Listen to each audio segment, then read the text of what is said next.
man is harder than life for a woman. We need to have a lot of shit to be an important man. To be a woman, you need makeup. If you're truly beautiful, you don't need anything else. I've been on boats in Dubai with 19-year-old Moldovan girls. The guy who got that boat needed $100 million. That bitch, makeup. Same boat. That's how hard it is. Look at a game of chess. The king moves one square at a time. What does the queen do? Zips here, zips there. Easy for a chick, right?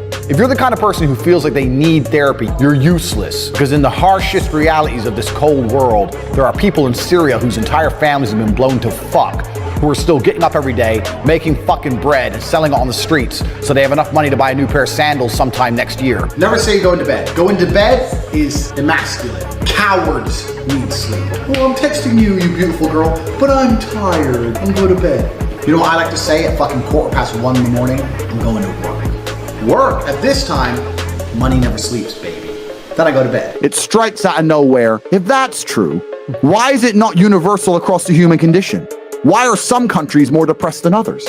Explain why some countries have no depression and some countries have a bunch of depression. Maybe because in some countries all we do is talk about depression and fucking promote it. Bam. And in some countries we don't. The reason that depression is promoted is because it allows you to become ultimately selfish, live inside of your mind, become obsessed with me, I'm sad, I'm sad, I'm sad. So you don't pay enough attention to what's going on around you to realize you're getting fucked by a ruling class who don't give a shit. And anyone who sits here and tells me, well, depression's real, you're telling me that your mindset is weak. And I'm not gonna adopt the thinking of weaklings. I'm busy living fucking life. Michael Jackson was anything less than a G. And now all these kids are coming out going, he touched me, he touched me. Let me tell you something. If you were a parent and you let your kid stay around Michael Jackson's house, now you want to come here and be all upset your kid got touched.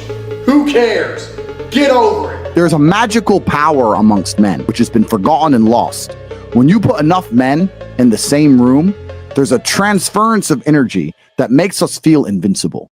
I say all the time, your friends should bring out the worst in you. And when I say the worst, I mean, you know, when you're with your boys and you're loud and you feel aggressive and you're about it and you'll talk to that bitch, who cares if she says no? They bring out the worst in you because you don't give a fuck anymore. Because what used to happen evolutionarily is when large groups of men got together, you charged at the enemy. You ran at the spears. Hey, Tates, 28 years old, just lost my father, about to lose my mother soon from cancer.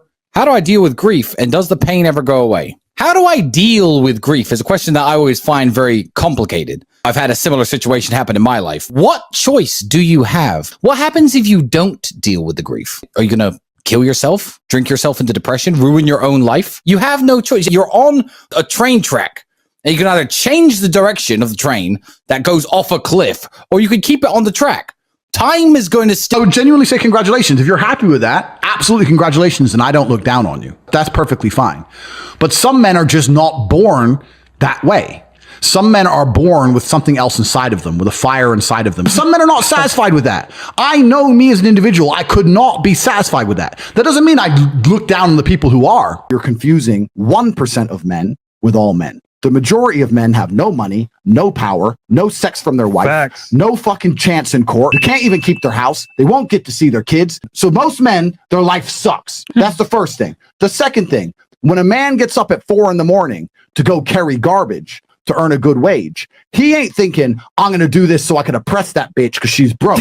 He's doing it thinking so I can provide for my family, so my woman can stay at home and raise my kids and have nice nails while I'm out here carrying trash. You go to a coal mine, those dudes are not down there thinking about oppressing women. They're down there thinking about providing for women. Us men are prepared to take on more bullshit to protect you than you would possibly believe. Men are out here giving up their fucking life for you chicks. And feminism prevents you respecting it. What is Tate's advice for guys below 6 feet? It's absolutely ridiculous to go through life wishing you're something you're not. The chessboard is the chessboard. It doesn't matter if you're 5'9", 5'7", 5'2". That's who you are.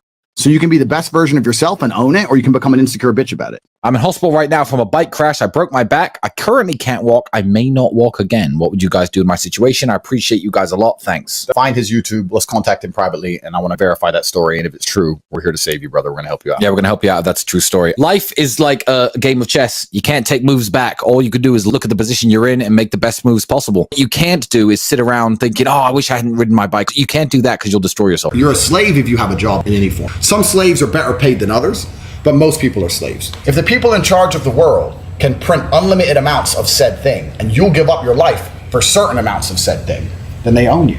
They control you. Oh, you need $100 to do this. Print. It doesn't matter. It's not real. So who cares?